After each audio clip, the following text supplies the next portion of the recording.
My topic is policy implication of new Keynesian economics. Introduction. New Keynesian economics is a school of macroeconomics that strives to provide microeconomic foundation for Keynesian economics. It developed partly as a response to criticism of Keynesian macroeconomics by adherents of new classical macroeconomy. Two main assumptions define the new Keynesian approach to macroeconomics. Like the new classical approach, new Keynesian macroeconomic analysis usually assume that households and firms have a rational expectation.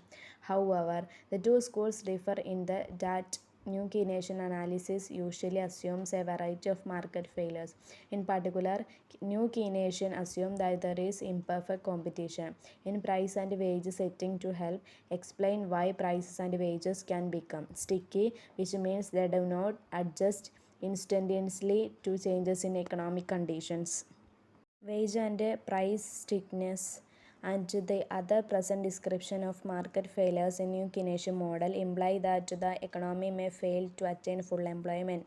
Therefore, new Keynesian argue that macroeconomic stabilization by the government and the central bank can lead to a more efficient macroeconomic outcome than a laissez-faire policy would. New Keynesian became part of the new classical synthesis that incorporated parts of both it and new classical macroeconomics that forms the theoretical basis of mainstream macroeconomics today. Next one, policy implication. New Keynesian economists agree with the new classical economists that in the long run, the classical dichotomy hold, change the money supply are neutral.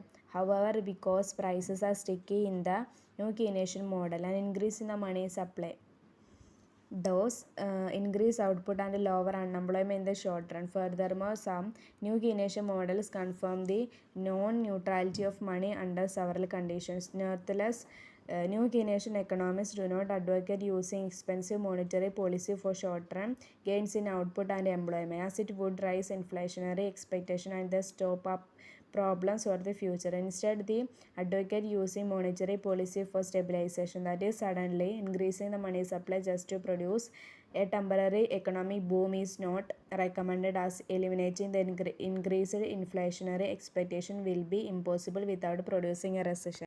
However, when the economy is hit by some unexpected external shock, it may be a good idea to offset the macroeconomic effect of the shock the monetary policy. This is especially true if the unexpected shock is one which tends to lower both output and inflation. In that case, expanding the money supply help by creating increasing output while stabilizing inflation and inflationary expectations. Studies of optimal monetary policy in new Keynesian DSGC models have focused on interest rate rules, specifying how the central bank should adjust the nominal interest rate in response to changes in inflation and output. In some simple new Keynesian DSG model, turns out that stabilizing inflation sufficient because maintaining perfectly stable inflation also stabilizes output and employment to the maximum degree desirable. Blanchard and Gale have called this property the divine coincidence. However, they also show that in models with more than one market imperfection, there is no longer a divine coincidence, and instead there is a trade-off between stabilizing inflation and stabilizing employment. Further, while some macroeconomists believe that new Keynesian models are on the verge of being useful of quarter to quarter quantitative policy advice, disagreement exists. Also showed that the divine coincidence or does not necessarily hold in the non-linear form the standard new Keynesian model. This property would only hold if the monetary authority is set to keep the inflation rate at exactly 0% at any other decided target for the inflation rate. There is an endogenous trade-off even under the absence real imperfection such as sticky wages, and the divine coincidence no longer hold.